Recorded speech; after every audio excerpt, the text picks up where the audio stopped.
Okay, listen, come on, that'd be kind of fun. Feel good. All right, I'd like to call the meeting to order. We will start with the Pledge of Allegiance. We'll have our students lead us, please.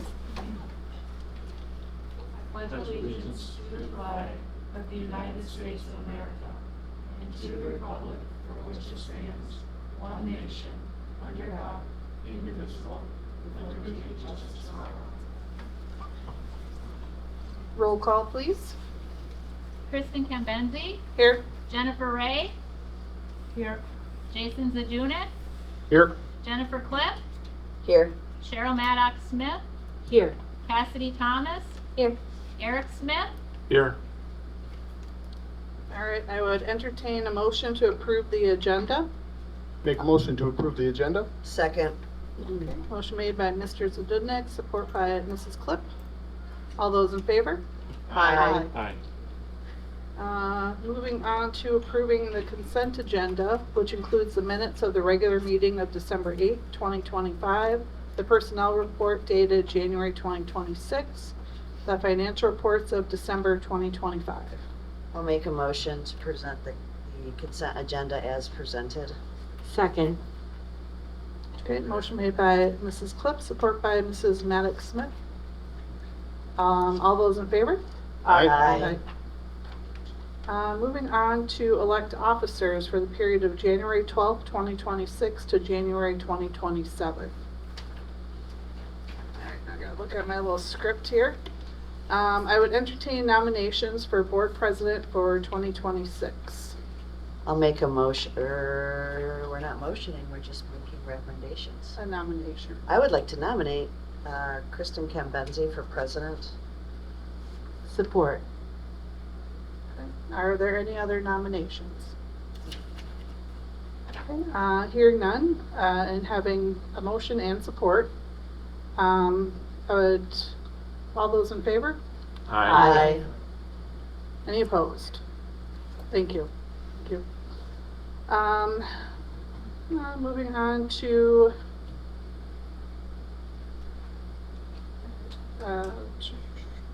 vice president. I would entertain a nomination for the office of school board vice president for 2026. I'd like to nominate Jennifer Ray for school board vice president for 2026. Support. Do we have any further nominations? Okay, hearing none, we have motion and support. All those in favor? Aye. Congratulations. I don't know if I had to do the, all right, moving on to secretary treasurer. I would entertain nominations for the office of school board secretary treasurer for 2026. I'd like to nominate trustee Jason Zadundik for school board secretary and treasurer for 2026. Support. Okay, are there any other nominations? We have motion and support. All those in favor? Aye. Motion passes. Thank you very much for being willing to serve as board officers.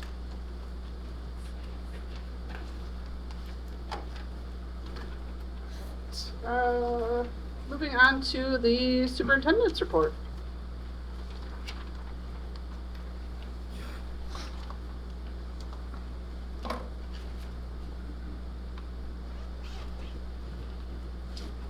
Thank you, Mrs. Cambenzi. Congratulations to our officers.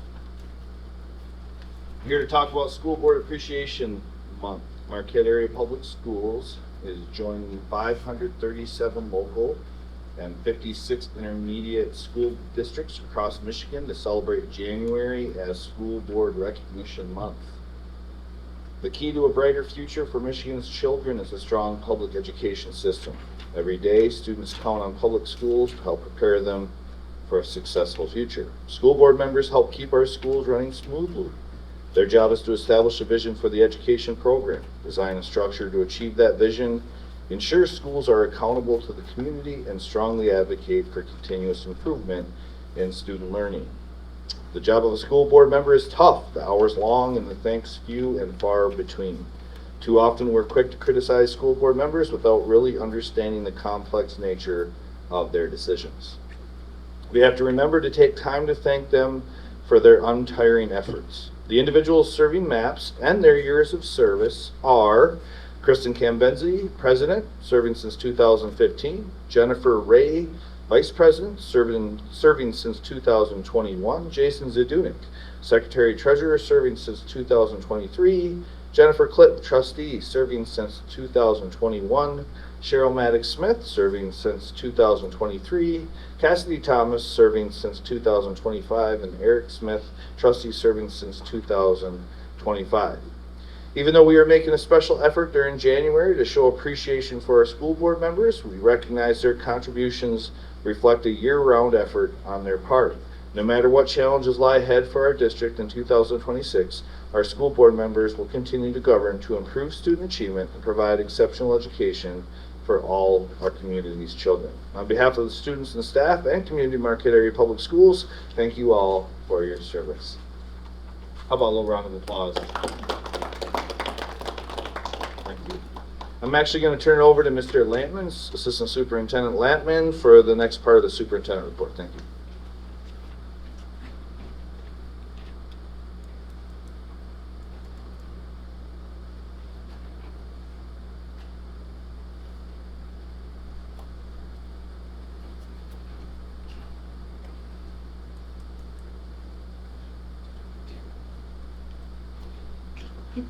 All right, thank you, Mr. Sedgwick.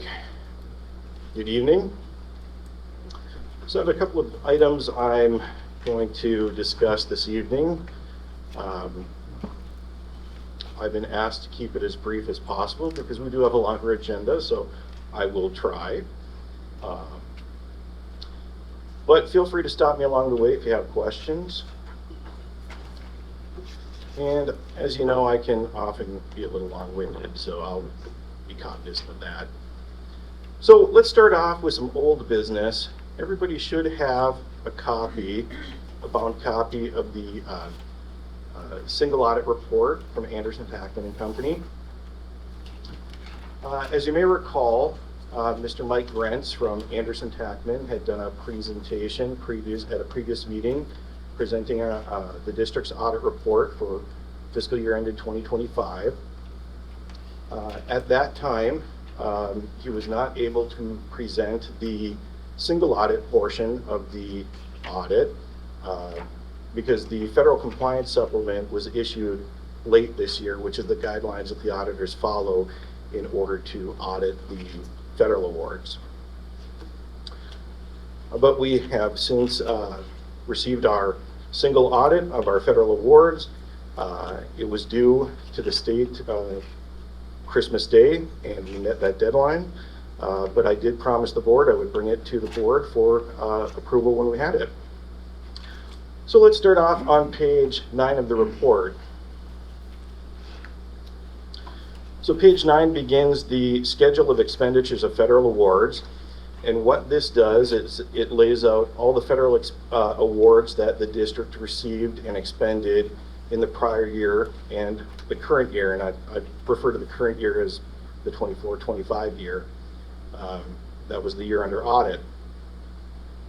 So flipping through page 11, you'll see the total federal awards that we had were at the bottom of the page, $1,441,141. That is the amount of federal awards that we received and expended for 24-25.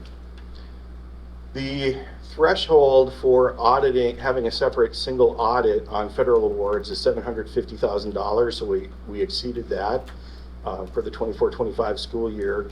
And just to note, that threshold does rise next year to $1 million, but at our current level, we'll still exceed the minimum threshold for having a separate compliance audit of our federal awards.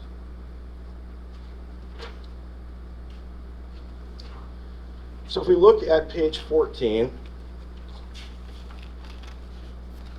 page 14 is the schedule of findings and question costs, and it's broken down into 3 components: the financial statement audit, the federal awards, and then the specific major programs that were tested.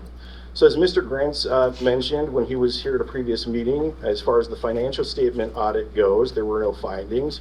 And we received an unmodified opinion, which is the highest you can receive under GAAP reporting. Looking at federal awards for the 24-25 year, there were no findings, no internal control issues or other findings. And also on our federal award audit, we had an unmodified opinion. And the programs that were tested were was the child nutrition cluster, which included the school breakfast program, the national school lunch program, and the summer food service program, which are, when you add up that cluster for the food service, that's our largest federal award program. So that was selected for audit this year. And on page 15, again, just a summary that we had no findings for our financial statement audit, no findings for our federal awards as well. So, again, just cleaning up a little old business here with that. Any questions on the federal awards audit? Okay, hearing none, I will move on to the budget amendment. And this is where I know I promised to keep this quick, but I'm going to step on my soapbox really quick before I start. And I'm going to remind the board, as you know, we had a very late adoption of the state budget this year. In addition to the state budget, we also were not timely informed of our federal allocations either due to program reviews that happened at the federal level. So our normal timelines are kind of skewed a little bit this year.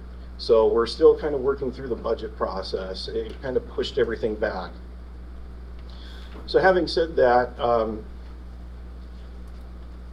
this budget amendment focuses mostly on the revenue side. We're still working on our grant allocation plan, so we'll bring the salary and benefit update to you in a future amendment, which is our largest expenditures, our salaries and benefits.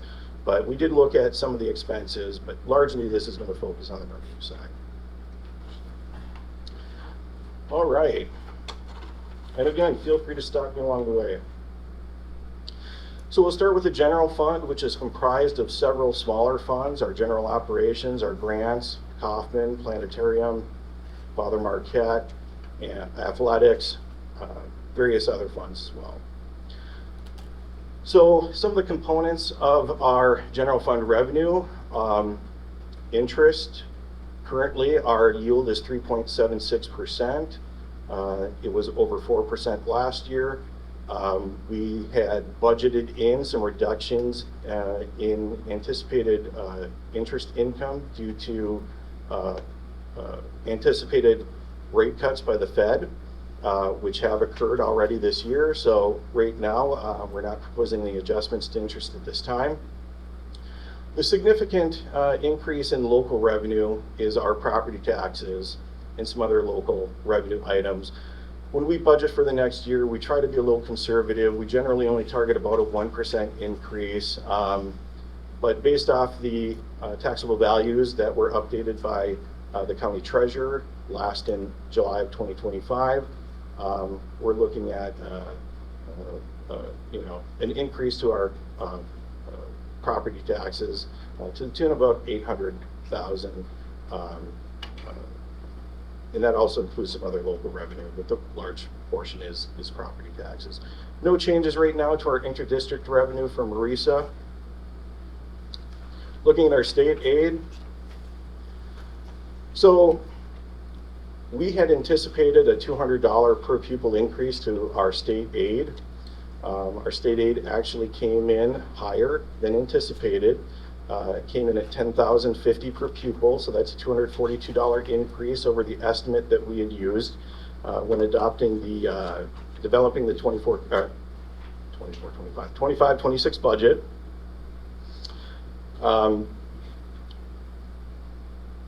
Conversely though, we saw a decline in our state aid membership FTE per count. So last year we were at 3,214 FTEs. Currently, we're down to 3,148 FTEs. It's at about a 2% decline, 51 FTEs. Now that is significant but partially explainable. So our FTE had been holding pretty steady, beating our projections until this year. We had estimated 3,200 FTE for the 25-26 budget. But again, it's about 51 lower than what we had anticipated. 30 of those FTEs wound up being counted by Maurice under the GSRP program. So we're working with Marisa this year on a Great Start Readiness program. And under the guidelines for that program, they get to count the FTE for those students, but we get to claim GSRP revenue in excess of the FTE that we would have captured. So we're going to get more back. That's not reflected here. We haven't yet received our allocation from Marisa. We're still working through that with Marisa on the GSRP program. But so over half our FTE drop was just due to a partnership with Marisa. Some other challenges that we've had with budgeting are centered around MIPSers. There continue to be changes to the retirement categorical, so we've seen some swings there. Our 22A Prop A funding decreased $827,000. That's to be expected because under the state aid formula, if we see an increase in local property taxes, we also see a decrease in our state aid through the 22A. So it tries to balance each other out, and then whatever the difference is gets netted through the 22B discretionary funding. So we saw an increase to our discretionary funding of $485,000. So looking at it overall, in this amendment, our total revenue in the general fund was $49,512,000 as originally adopted. We're proposing an increase of $278,994, which would bring our general fund revenue to $49,791,000. And then this just kind of gives you a breakdown in a bar graph showing that the money that we receive from the state is our most significant funding source. Looking at the expenditure side of the general fund, we're looking at an overall increase to expenses of under 1%. We're at about 0.9% increase with this budget amendment. Again, we didn't really look at the most significant portion of the budget yet, which is our salaries and benefits. I'll bring that to you in a future amendment as soon as we have our grant plan finalized. We did do a slight increase to salaries, $41,000. That was for some hourly staff that we just needed to make some small adjustments for. And largely, the other areas are just operations and maintenance where we had some increases to adjust for. So overall, our general fund, we were at $49,921,000 in the original budget for our expenditures. We're proposing adding $489,884, which would bring us to general fund expenditures of $50,411,348. Again, here's a bar graph that shows the most significant portion of our budget is salaries and benefits, followed by purchase services, supplies, capital outlay. But really the largest share is the salaries and benefits.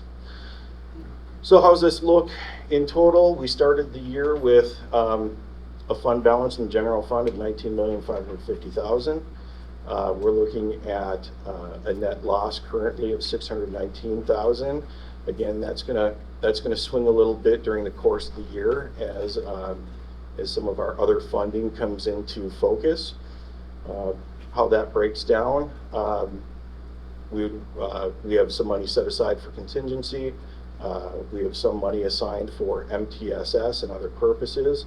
And then unassigned, we'd have $11,746,000 with an ending overall fund balance of $18,930,000. So still in a good financial position. Looking at the food service, and there isn't a whole lot of significant changes here with the food service. Give me 1 second to get caught up to my notes. So food service, we're proposing a change to the state revenue. So as you may recall, the state continued the universal free meal program, extended it to the 25-26 school year. We weren't sure they were going to do that as we were going through the budget process. So local revenues right now seem to be on track, as well as the federal revenues, but we've seen a lot of utilization with the universal free meal program. And based on where we are mid-year, we felt it was appropriate to increase our state revenue just a little bit in that program. So we were at 1.7 million. We're proposing 1.9 million in revenues in the school lunch fund overall. Looking at the expenditures, again, we really didn't tweak much mid-year at this point with the school lunch fund. We're proposing an increase of $6,513 in expenditures to the school lunch fund, brings us from $1,996,000 in expenses to just over $2 million. Overall, we started the beginning of the year with a fund balance of $510,005 in the school lunch fund. We're projecting a net loss of $95,000, resulting in an ending fund balance of $414,428. And what I will say is we had been working on a planned spend down of the fund balance in the school lunch fund. We're not allowed to have more than a 3-month average of our expenses in fund balance because it's a nonprofit fund. And so we had found ourselves, like many districts in the state, we at one point had exceeded our fund balance allowance, but we've now corrected that. We are now in compliance. And so we've been working on spending that fund balance down by reinvesting in the program. We've purchased some new equipment that the board has approved. We've been buying more fresh fruits and vegetables as well. Looking at the debt retirement fund. So debt retirement, it's money in, money out to pay the 2016 bond. So based off the increases that we saw with our taxable values from July 2025, we're updating our tax revenue. So we're adding $35,861 to the debt retirement fund. No changes on the expenditure side. So we started with a fund balance of $140,661. We're adding $44,965. And we're projecting an ending fund balance this year of $185,626. Capital Projects Fund. Right now, there's no funding source for the capital projects. It's just money that we allocate internally. Right now, we're not recommending any changes to our allocation of the Capital Projects Fund. Slight tweak on the expenditure side, dropping at $11,553 for some projects that we had our final numbers for this year. So we started the year with $5.9 million in capital projects. We spent down $481,279 so far this year. So we're projecting an ending fund balance of $5,472,000. Sinking fund.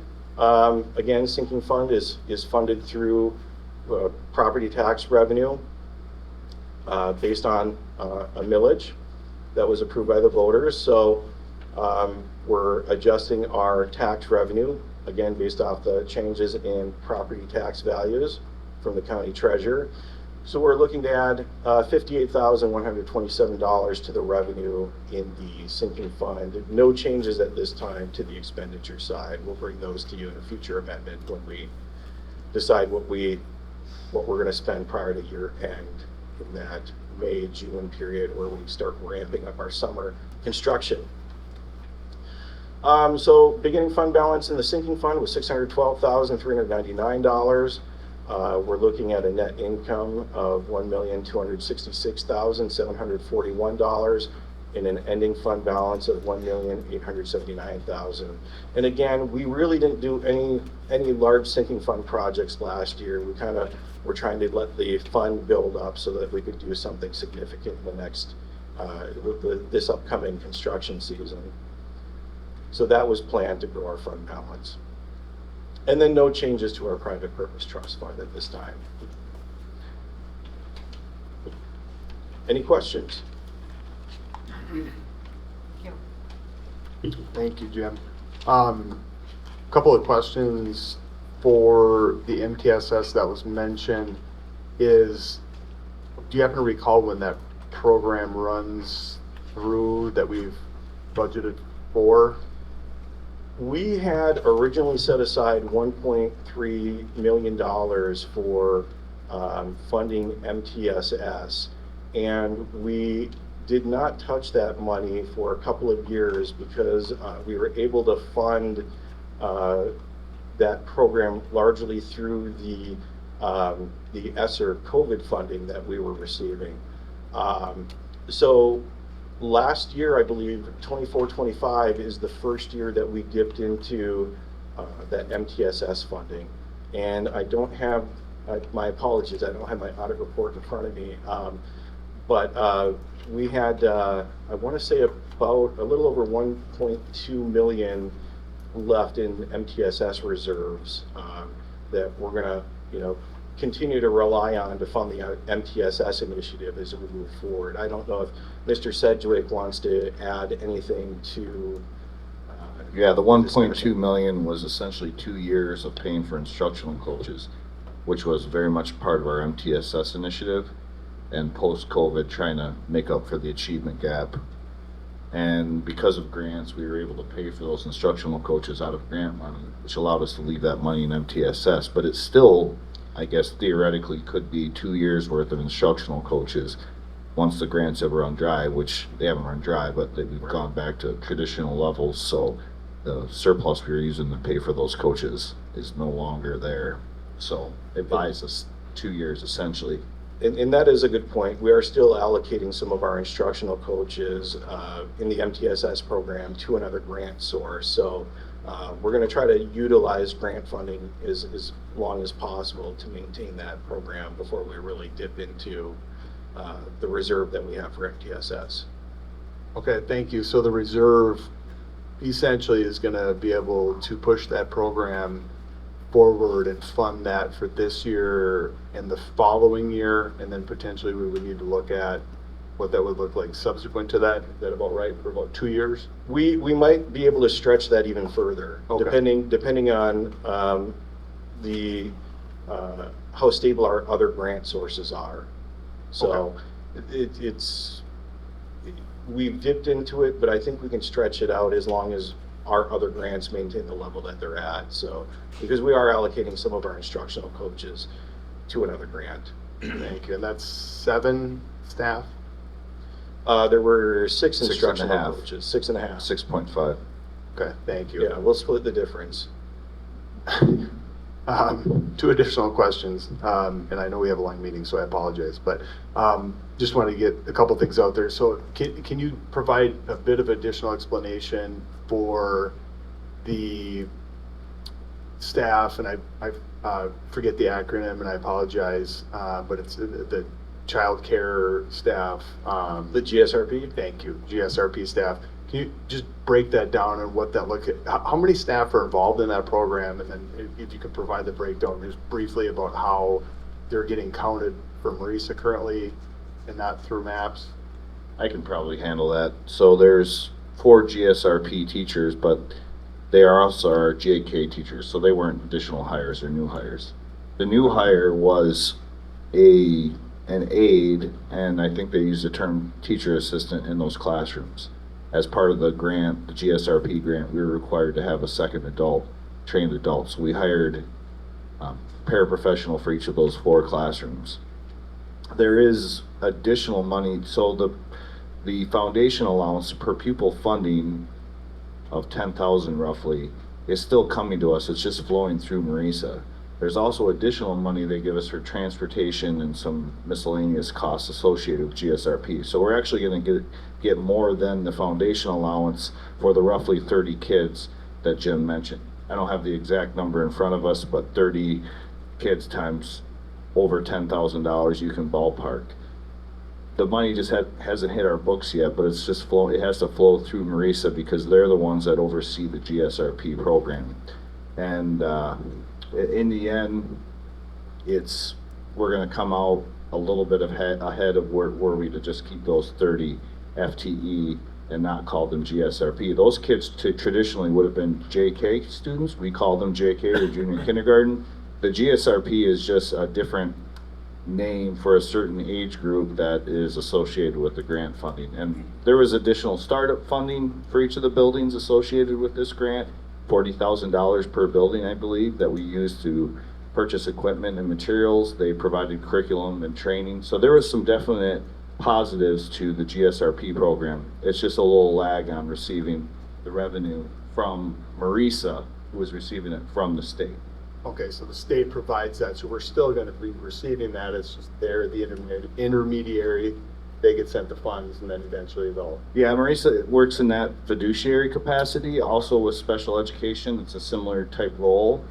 Mr. Lamon, correct me if I'm wrong, but those dollars flow through Marisa before they hit our books, and thus the lag. Yeah, you are correct. Some of our special education funding does flow through Marisa. And I have been in contact with Marisa, those in charge of the GSRP program. And it is a startup program, so they've kind of been working the kinks out. So we haven't received payment yet, but we do anticipate receiving payment prior to year end for, as Mr. Sedgwick said, a larger allocation than we would have received had we counted those 30 students as our own. Okay. So, Thank you. And can you just provide a real quick Cliff's Notes version for the budget being in the red, about 600,000, and just briefly put together, the local revenue is up about 900 grand. That state revenue, it looks like it's down about 500,000, and reconcile kind of where that comes together. yeah, so we saw an uptick in our local revenue, but overall our state revenue is down, and that is through a couple of factors. One, we had fewer FTEs claimed for our per pupil. As I mentioned, we're down 51. Eventually that's going to correct when we get our payment from Marisa under the GSRP program. So that'll correct for about 30 of those students that we had counted in our original budget, but 30 have since 30 being 300K. correct. So those were counted in our original budget. Since that time, we learned they had to be claimed by Marisa, and then it'll be allocated back to us via a different funding mechanism. It'll flow through Marisa.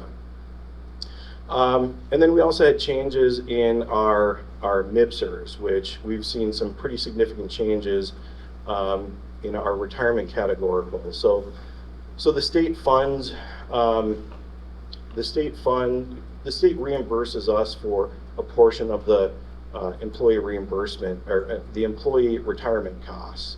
And we've seen some pretty significant fluctuations in our MIPSers funding through the state.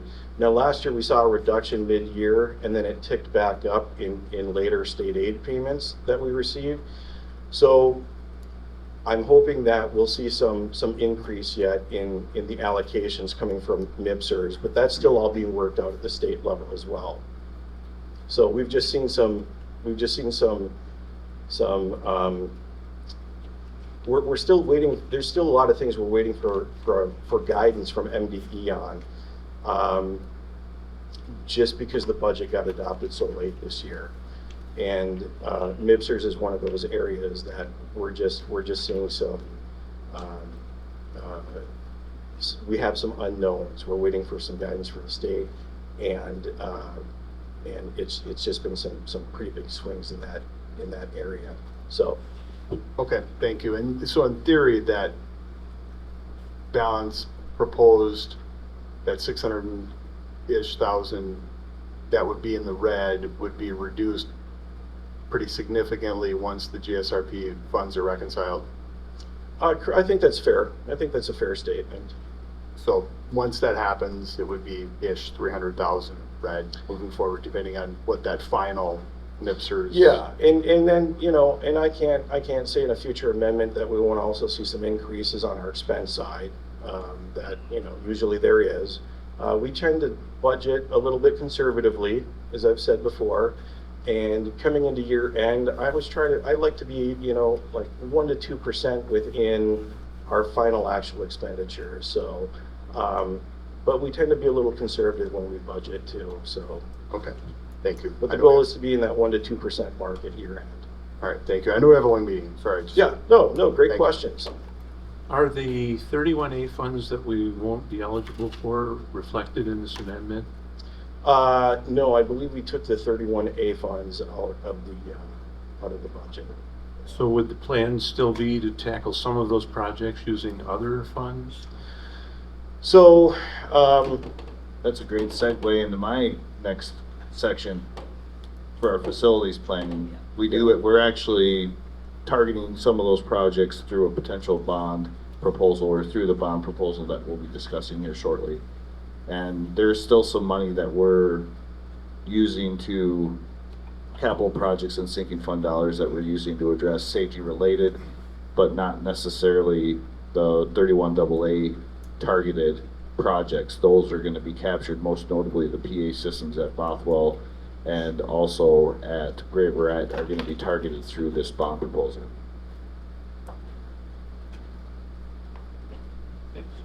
thank you.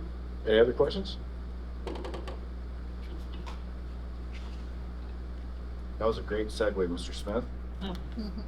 So, big night, important night for our facility planning process. Just a quick recap on a couple of the most recent events. On December 1st, we had a meeting with the Michigan Department of Treasury to discuss our pre-qualification application for a potential bond project. On December 8th, the MAPS Board of Education approved that application, and on January 9th, the Michigan Department of Treasury sent us confirmation that our application was approved. So, the application contained a lot of information. It actually contained the entire bond proposal, which would show up on the ballot. And that ballot, we're planning, or is set now, the election date is set for May 5th of 2026. As part of the process that we've laid out to the board in previous presentations, tonight is important, in large part because this is the evening when the board is going to consider a resolution to call a special election. So there's 3 items in a fairly lengthy informational packet. In your board packet is this entire resolution and supporting documentation. There is, like I said, the balance question. Contains the specific wording that will appear before voters outlining the $59.995 million bond amount and the specific purposes. You've heard me talk about safety, aging infrastructure, and programming. For example, I mentioned the election date. The resolution would formally designate Tuesday, May 5th, 2026 as the date for this special election. And the resolution also addresses a filing requirement. Once adopted, our board secretary is going to be filing this resolution to our local election coordinator. And within 12 weeks prior to the election date, we're going to ensure that they have the necessary information to move forward. Fiscal responsibility scope, we asked and we listened, I guess is a line I've been using with our community during presentations, talking about our survey. We're really looking at this as a community-driven solution. We asked the community for feedback and took that feedback to design this scope. Most notably is Bothwell Middle School, with 40% of the roughly $60 million proposal. That's going to address a number of items, including an addition, full renovation of the second floor, career tech ed, and art. The high school, Marquette Senior High School specifically, is next as far as prioritization. We're about 29%, addressing all spaces, academic, arts, and athletics.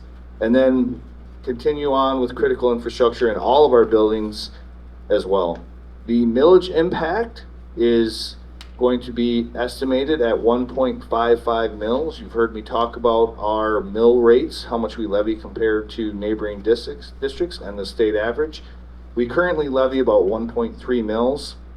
That's from a bond, small bond, 0.38 bond from 2016 that Mr. Lampman alluded to, and also the sinking fund at about 0.95. So 1.3 currently, with that 1.55 increase, that's about 2.85 or 2.86, still keeping us well below the state average of 4.5, and you've heard or seen me present comparisons to other districts still below many of our neighbors. By working through the Michigan Treasury and the school bond qualification process, we are going to carry the state of Michigan's credit rating, which typically results in a lower interest rate and reduced costs for taxpayers trying to be fiscally responsible. We're also phasing the borrowing over 28 years instead of 30, also saving interest, 2 phases, each about 14 years in that project. So tonight, again, the board is going to be considering a resolution calling for a special election on May 5th, 2026. You have that entire resolution in your packet. It is quite lengthy. I just provided a synopsis. I do have one other item under the superintendent report, but if you have any questions, I wanted to pause.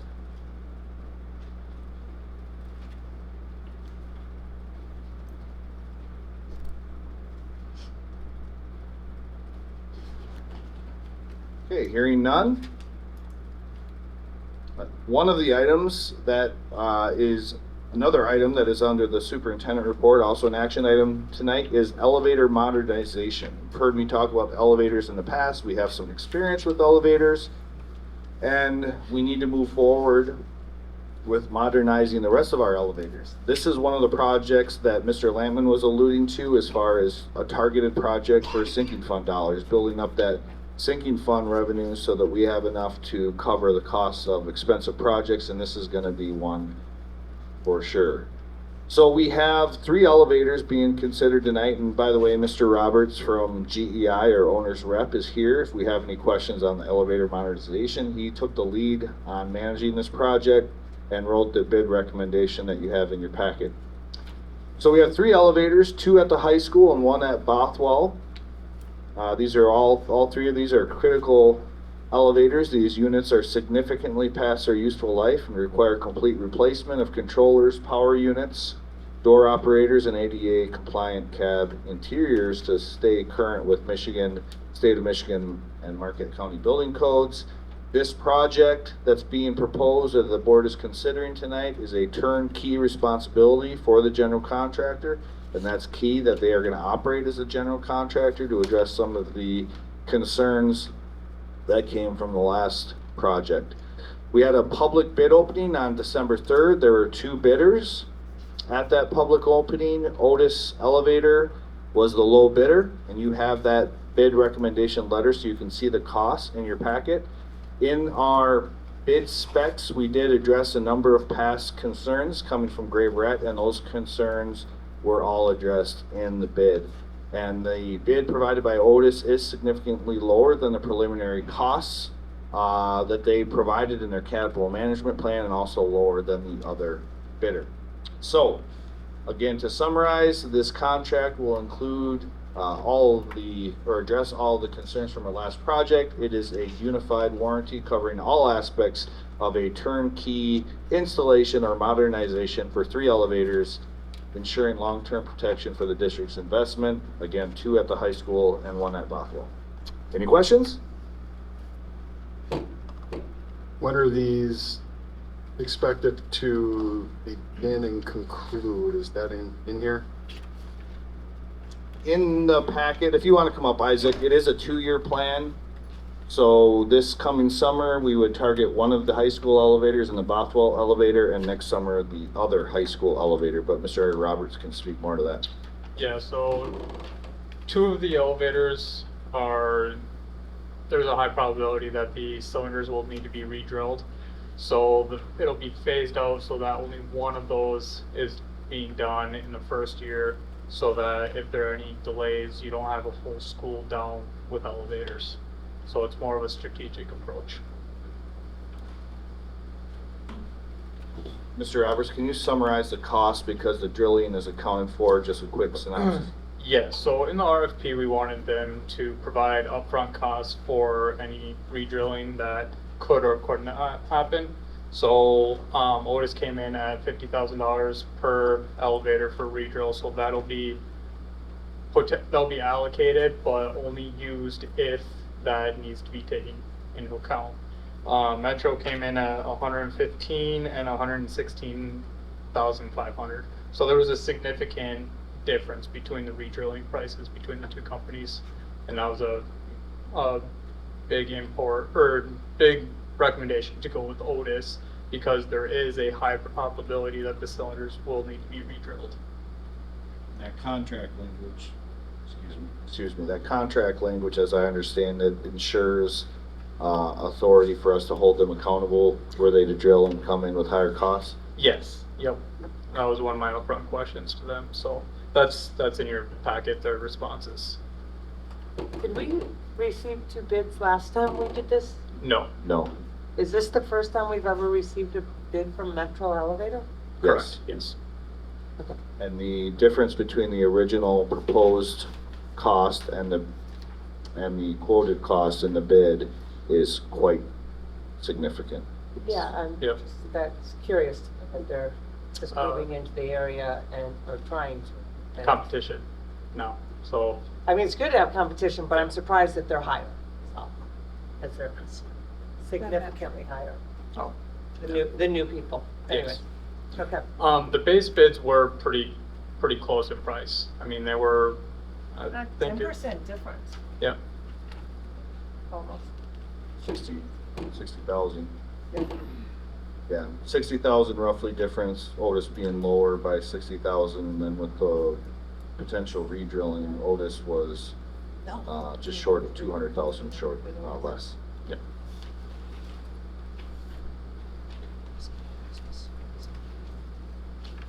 Thank you, Mr. Roberts. If there's no further questions from the board on elevators or facilities for me, Mr. Roberts also is a great help for us in our facility planning process, in case you have any questions in that regard. Otherwise, that concludes my superintendent report. Thank you very much. Thank you. Thank you. Moving on to student school board representatives reports. Okay, up first we have a report on the arts. Our pep band, which is a new thing this winter basketball season, they've become super involved by playing at all of our girls and boys basketball games. And they also got to go to all 4 elementary schools last Thursday with our varsity basketball teams to introduce themselves and promote winter homecoming, which now has been rescheduled for February 6th. And then some things that student council has been focusing on and we are looking forward to. We recently planned winter homecoming and a spirit week with dress-up days and an assembly, but due to the snow day last Friday, winter homecoming events will now take place, like I said, on Friday, February 6th.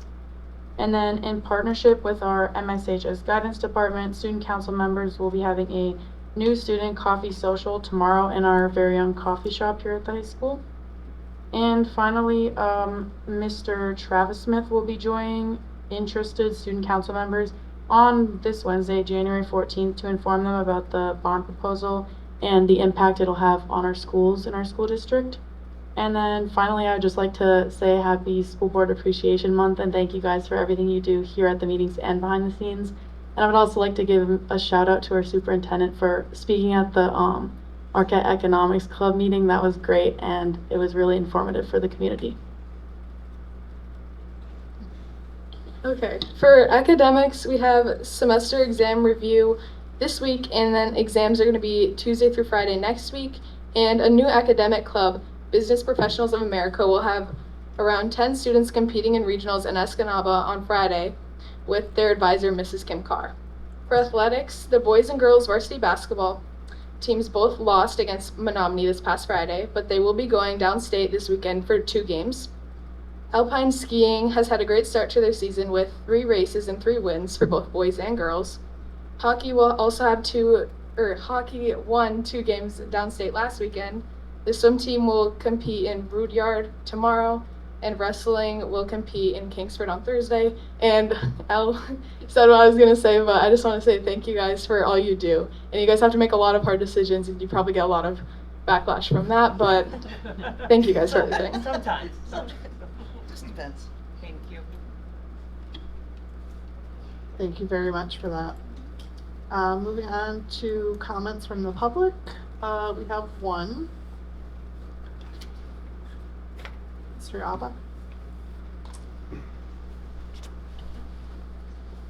Good evening, I'm John Abba. Thank you for allowing me to address the board tonight. Taking the opportunity here to address the board in this public comment. Someone muted it. I believe that light needs to be shed on a very important issue that continues to be hidden. In order for the public to understand what I'm about to say, they need some background information. Pretty much everyone knows students around the middle school age already that go to Bothwell, how terrible Mr. Rico and Mr. Van Welzener act towards certain students in that school. As we already know, it's always the struggling disabled students that these two target. Nothing changes, no one does anything about it. And the school goes on like nothing's happening. Here's what you need to know, if you don't know it already. My son was previously expelled from Bothwell, and in fact, technically expelled from every public school in Michigan because Mr. Rico and Mr. Van Welzener and the board, he was not expelled for any legitimate reason. He was expelled for buying a toy online. Then our friend's mom found this toy, brought it to Mr. Rico, and what follows is a ridiculous circus of the school covering up for their actions against my son. I'm the first to tell you that my son made a mistake. He purchased a plastic item. The item was designed to look like brass knuckles. What I cannot stress enough is that there were literally these small plastic things that were no real cause for concern, and that he never actually even had them in his possession, or he's never even seen them. My son may even have faced some discipline for buying something made to look like knuckles, but it should have been reasonable and proportionate. It was not. Instead, it was far away from being reasonable. That actually what happened, Mr. Rico and Mr. Van Welzener orchestrated for the police to come, detain my son, failed to properly notify me, and violated my son's Fourth Amendment right. After perpetrating these constitutional violations against my son, they seized the alleged evidence used to get Rowdy expelled and mysteriously failed to keep the evidence. They destroyed it so that no one had to answer for their actions. My son not only never brought the alleged weapon to school, he literally never even had it in his hands. Mr. Rico and Mr. Van Welzener lied to the board to get my son expelled, telling the board he brought a weapon to school. Lie after lie was spun by the school administrators, teachers, and staff to the board to get my son expelled. This intentional misrepresentation was calculated and intentional by Mr. Rico and Mr. Van Welzener. You see, they do this at Bothwell because the school and the staff feel that students at home are behavioral or a waste of time. Mr. Rico and Mr. Van Welzener have literally told my son to his face that he's a waste of their time. How many of you can say that thing about your students? Have you asked them about these two? I know from personally speaking with several parents that they already know how terrible Bothwell is for some students. They know how many people are aware of how awfully these two treat their students. I also know that the board has known for a long time that this is a problem and they refuse to do anything about it. These two individuals target special needs and disabilities to get them out of the school, out of their hair, because they consider them a problem and a waste of time. Why haven't you done anything? Why didn't you do anything when I brought you proof that my son's safety plan and the IEP was being ignored? Why didn't you do anything when you were informed by the Department of Education that Mr. Rico, Mr. Van Welzener, and Bothwell were found guilty of violating my son's IEPs and safety plan? Why didn't you do anything? Why do you continue to let special needs and special education students be neglected in your schools? When a student's file, like my son's, finally gets to your desk, and you're reading a request to permanently expel him, it's no wonder he acts so. He's been ignored and mistreated and intentionally set up to fail because the school refuses to give him what he needs for his education plan. When we complained about this issue, why didn't you do anything about it? How do you justify your public that you hired a supposed investigator who literally, their paychecks signed by this board? It's no wonder your investigator told you that you didn't do anything wrong. You pretended to care, and you pretended to look into the issue with an office that you already knew would come back and tell you that you didn't do anything wrong. You don't care about the students, and you don't care about what's going on in your school district. You care about keeping it easy and Thank you. quiet. Time and again. Sir, Yes. you've reached your Can I just finish this last paragraph? you've reached your time. Okay. It's really important, this last part. Unfortunately, due to the weather, my attorney is unable to be with us in person today.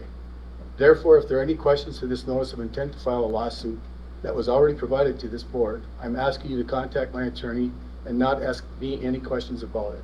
She has informed me that she is willing to answer your questions, but to please either call a special session board meeting for a date and time that she's available to submit them in writing. Thank you. Thank you. All right, moving on to new business, organizational meeting issues. We can do this all in, We can have a motion to approve the organizational meeting issues, items 1 through 7 as presented. okay, so I would entertain a motion to adopt the organizational meeting issues as presented, 1 through 7. I'll make a motion to adopt the organizational meeting issues 1 through 7 as presented. Support. Okay, motion made by Mrs. Clip, support by Mrs. Maddox Smith. Any comments or questions? This is, pretty basic that we usually do every year. Any questions?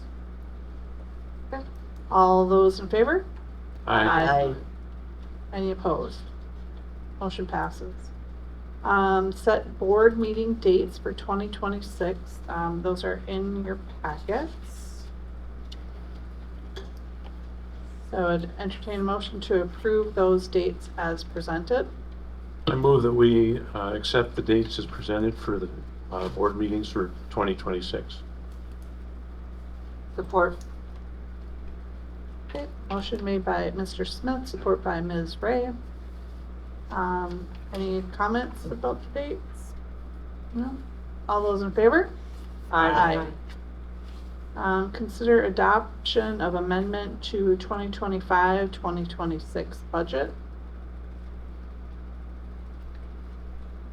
I'll make a motion to adopt the amendment to the 2025-2026 budget. Support. Okay, motion made by Ms. Ray, support by Mrs. Maddox Smith. Any comments or questions regarding that? With that, will we be able to get an update or just add that to an update from the superintendent's report to let us know when the GSRP changes, when those funds have come in? Well, we'll have another budget Okay. amendment when that happens. Correct? Correct, yes. We would include that in a future budget implement.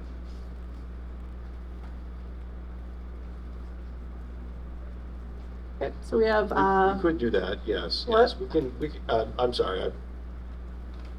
We can inform the board when we do receive those funds from GSRP as well. That's not an issue. Yeah. Yeah. Okay, so we have motion and support. Any further questions? All those in favor? Aye. Let's accept federal award single audit for the year ended June 30th, 2025 by Anderson, Tackman and Company PLC. I'll make a motion to accept the federal award single audit for the year ended at June 30th, 2025 by Anderson, Tackman, and Support. Okay, motion made by Ms. Ray, support by Mr. Smith. Any comments or questions? All those in favor? Aye. Consider awarding the elevator modernization project to Otis Elevator Company as recommended. Make a motion to award the elevator contract to elevator modernization project to Otis Elevator Company as recommended. Support. Okay, motion made by Mr. Zadudnik, support by Ms. Ray. Any further comments or questions regarding this? All those in favor? Aye. Any opposed? Motion passes. Approve resolution regarding bond proposal and ballot proposition.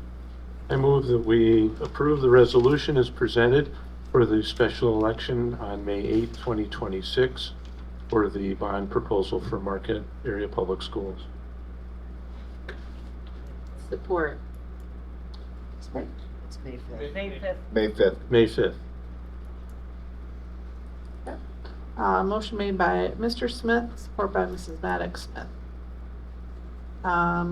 Any comments or questions? Just wanted to make a comment that I do understand that, this, when we did have the survey that was extended, if you look at this issue, the respondents did show that the majority of the community do support the resolution. Again, it not being a significant landslide, but again, that support being shown by that survey. I don't take looking at a bond proposal lightly, but again, that community did show support for the bond, and with that, I do support the resolution, especially looking at difficult decisions like this. Understanding that costs are significant for everyone, so again, that consideration isn't taken lightly. But again, when looking at trying to find what that support is or that support level, I do really rely on the input that we received from those surveys. So I just want to mention that I do appreciate the input that was received by the community on the bond issue. Good for that. Any further comments? Okay, all those in favor? Aye. Any opposed? Motion passes. Moving on to board member comments. We'll start with Mr. Smith. We've reached a milestone this evening with this bond proposal, and in previous board meetings, we've talked a lot about the benefits to the district and the things that have gone into bringing the project to this point. At this level, or at this juncture, I would just encourage the community to seek out the information that's available and learn more about all of the benefits that will accrue to this district at what is turning out to be a reasonable cost. Mr. Zuzudnik's comments notwithstanding, this is a lot of money that we're talking about. And I think we all recognize that in order to have a quality education system, we need to have the facilities and the staff and the administration that make up all of the components of public education. So I would just hope that our community will rally around this and take the time to learn more about some really exciting things that are about to happen. Thank you. Ms. Thomas? As always, thank you to our speakers, thank you to our student school board representatives. Yeah, the bond proposal is not something that any of us have taken lightly, and we've been talking about it for quite some time, and I'm very excited to hopefully have our community rally around our schools. You know, your community is only as good as your public schools are, so I hope that the next few months bring lots of good questions, plenty of answers, and hopefully make that we have some money to spruce up our schools. Thank you. Mrs. Maddox? Sorry, my turn already. I just want to say thanks to each and every one of our board members. It is a lot, you know, as you guys hear tonight, like going through the financial issues and the budget and getting it broke down and understanding all of it. We put a lot of time behind the scenes into it, and the fact that our executive committee just seamlessly steps up and volunteers to do this is a really big deal, but I don't think everybody understands. It's a lot of hard work, and I really appreciate our executive committee. Thank you, people, for stepping forward and taking on these roles. I think the bond proposal, I agree with Jason, it's a big deal, and it's not anything that any of us have taken lightly. We did listen to the public with the survey, what the public wanted, some of the fun things that, you know, innovative technologies that we would have liked were just kind of beyond the scope of what the public was interested in doing at that time. So we did really take the time and listen, and I'm really looking forward to the listening sessions, because we know investing in our kids' education and their future is paramount. Healthy schools, healthy community. Thanks to our student reps. Thank you very much for recognizing us for what we do. And I'm also really excited to hear that as far as the bond proposal, that you guys are getting an update on it too, because really it's about you. So that's really awesome. Thank you, everyone. Mrs. Clip? Just to echo what everybody else has said, money is tight for everyone, I think, right now. Regardless of your income, you're aware of hits that maybe were not around 4 or 5 years ago in terms of everyday expenses. And so to go to the community and ask for an increase in a monthly bill, or a bundled 6-month bill, it's real, and it is not taken lightly. I think one of the things that is most interesting to me is a lot of times the public, if they're in other areas, schools, they're in their gyms or they're in their football fields, and I have a little different perspective being an educator in a neighboring district, and particularly our neighbors as they cluster the West End. I don't think the public has the opportunity to be in other buildings and other libraries. I'm looking at our media center. I mean, we're looking around right now. We've been in the Little Gem, and I've had the opportunity, for no other reason other than professionally, to be in our neighboring districts' buildings. And I know that this community wants a school environment that's on par with our neighbors. And I know our kids deserve that. We know we teach our kids, or we try to teach our kids to keep their rooms clean and their backpacks organized, because we know environment matters. An environment leads to learning, it leads to better mental health. All of the metrics are there, and they've been well proven. So I think when we see what this large expense, reasonable but large expense, is going to do for our students, and when we have any kind of scope beyond the minute-by-minute world that we live in, we don't want to be left behind. And we really don't want to be left behind with the competitive spirit that this community has. We don't want to be left behind, particularly in context of our cluster of neighbors to the left. I should say to the west of us. I'm thinking about how I turn onto the highway, which is funny. I'm tired. Really amazing things are happening in those buildings, And unless you're in them, you don't know. Our kids deserve it.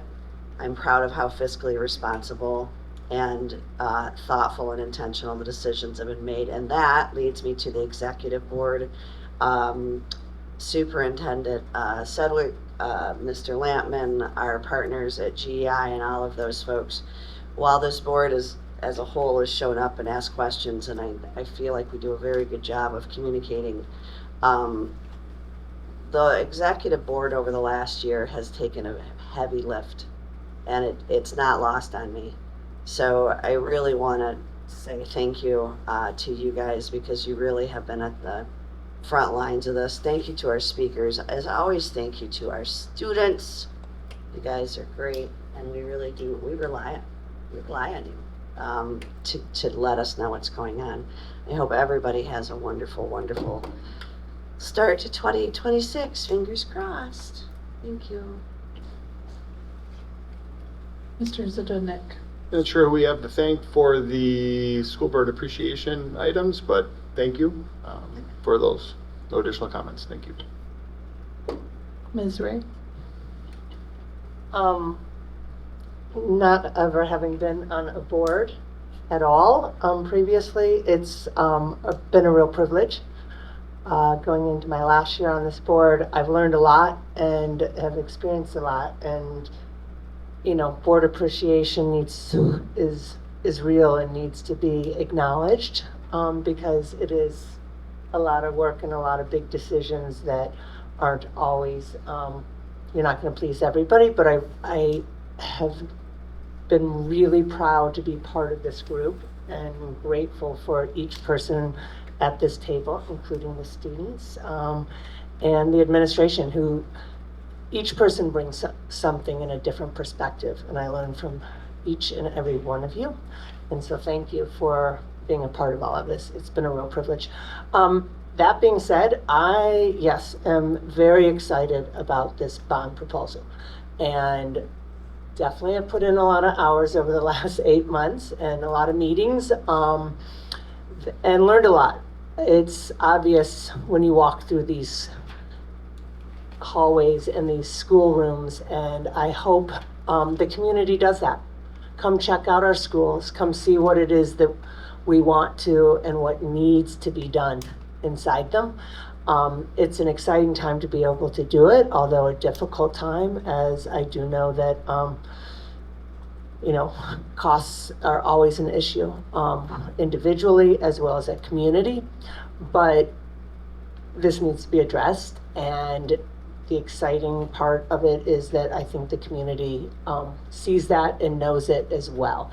And we are just going to be so much better and richer for it as a community, and our students are just going to benefit tremendously.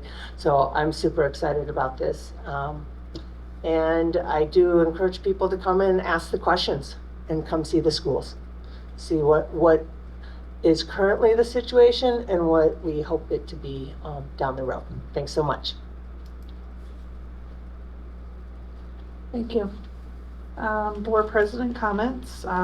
Just really echoing what everyone else has said. I'm looking forward to another year with this board. And I'm looking forward to doing big, great things this year. Moving on to announcements and other meetings. January 19th, 2026, Martin Luther King Jr. Day, no school. January 20 through 23, 9 through 12 first semester exams.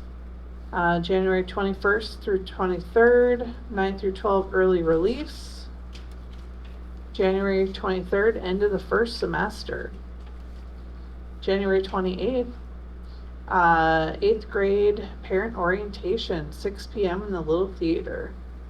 February 2nd, 2026, Committee of the Whole / special meeting at Cherry Creek in the library at 5:30. And I would entertain a motion to adjourn.